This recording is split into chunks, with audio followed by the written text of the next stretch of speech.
Hey everyone, welcome back to another Friday recap here on the Bowden Experience, and it's been an amazing week. 6 weeks down. It's kind of crazy to think about that we've been doing this for 6 weeks. It was just an amazing week, just filled with what God has been doing all summer. And I just really wanted to take some time today just to share with you all what God has been doing this week. Definitely was a different vibe because always when you have older kids, like the high school age and middle school, it's always different. You never know what to expect, which is a good thing. It's not a bad thing. And it definitely was fun, and it was a great group of kids to work with. So this week I was focused on basketball. So I coached this week, whereas, last week I didn't as much, didn't really coach at all. But it was a great time.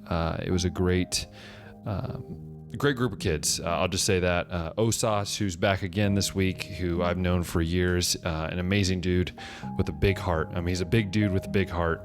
And I was so honored to work with him. I am every time I get the chance.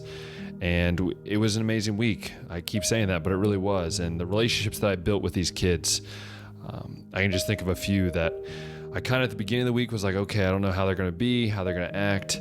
But they turned out to be some of the best kids. And just, I'm realizing as the summer goes on, and as maybe even it gets a little harder as, we're doing different things, or we're getting more tired or whatever, that the relationships that you make with these kids, it might not seem like a lot, but they matter to these kids. And, I think a big thing that was really cool was just when I grabbed a basketball and started playing, and it just reminded me that the game of basketball can just bring out things of people and bring out that personality. And so it was really fun to play with these kids, first off. And then to have Rebecca, my girlfriend Rebecca here, she spent this week and she'll be here next week.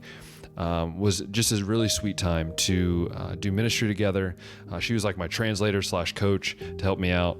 And it was really sweet. And just to be able to do ministry with somebody that is like-minded, that has ministry as a focus, it truly is special. And it's something that you don't find very often. And it's been great.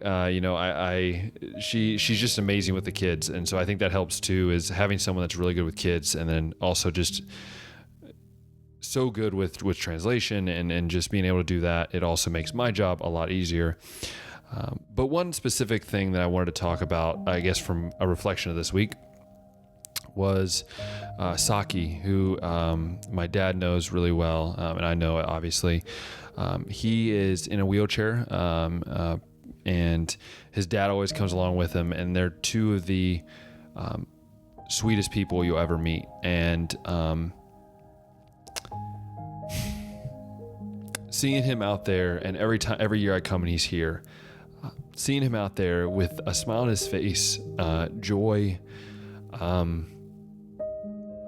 wanting to play the game of basketball, not caring about his disability, not caring about things that are against him, but just playing with joy and saying, I'm going to try everything these kids are doing. It's truly special. And I'm struggling for words, but what made it even more special was some of the kids I was wondering about were some of the kids that would come alongside him and help him out and do things for him.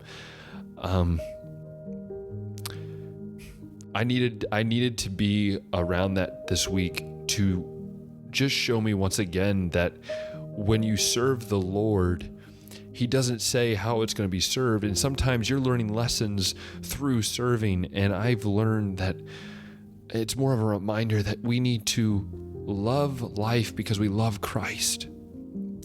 I've had many tough days, hard days. But when I look at Saki and I realize just the joy this kid lives with, and I wish I could capture what I was seeing and show you guys, because what I saw was a kid that lived with more joy than sometimes I live with or others live with, but he just loves life, and his dad is loving life with him. And So So I want you to think about your own life and think, how are you living your life? And most likely it'll be a picture for the Friday recap here on this, so you'll see a picture of him. But I just want you to know this, that no matter where you are in life, no matter how hard it is, and this is what I told the kids on Thursday and on Tuesday, no matter how hard your life is, there's always someone that has it a little harder than you. But that doesn't mean that it's not tough for you, but that you need to focus on Christ. Give it all to him. And so it just really made my week. And Saki's a guy I wish everyone would get to know. He's just a great kid. And so I think that was a big thing I learned this week, was relationships and the importance of just sitting down and getting to know these kids and spending time with them. This week was probably one of the hardest goodbyes. I said goodbye to a lot of the kids tonight as I'm recording this. And it's been a hard week, but we got to meet a lot of people. I got to meet some that are living in Budapest, some that are living all over Hungary. And hopefully I'll be able to reconnect with them before I head back to the States in 7-8 months. So yeah, and I guess to kind of finish it off, I'm gonna give some prayer requests, but even first off, I got one more week. It's crazy. 6 weeks down, 1 to go. God has been so good to us, and that leads me into prayer requests. And I think one is, of course, for these kids, we had 3 kids come forward. It might have been more. I don't know the exact number, but 3 kids come forward to accept Christ. Be praying for them. Be praying for their families. Be praying for the kids that didn't say anything or didn't come forward or might be wondering. Pray for those kids. Pray for those kids in the past weeks that accepted Christ. Because that is truly what we need to be praying for. And secondly, pray for our health as staff, as campers. It's getting long. Days are getting long. Pray that we'll find rest. Like I said, we have 1 week left. Let us push through this week. And then thirdly, just pray that I can personally keep finding joy in what I'm doing, not because I need to find it, but because I need to focus on Christ. So pray for me for that. And then lastly, pray that I can figure out what's next for my living situation, whether that's here in the castle or whether that's finding another place.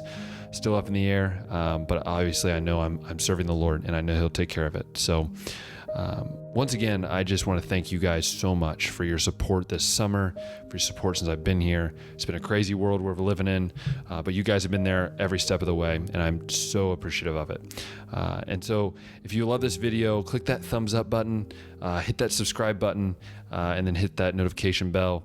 Allow you to stay tuned with all my Friday recaps, with all my podcasts, with all other videos that might or might not be happening sometime soon. Hopefully after all this is done, we'll get to that. So once again, I want to thank you all, and I want to remind you of this, that we serve an amazing God, that he is faithful, and we can trust him. And as always, we'll talk next time.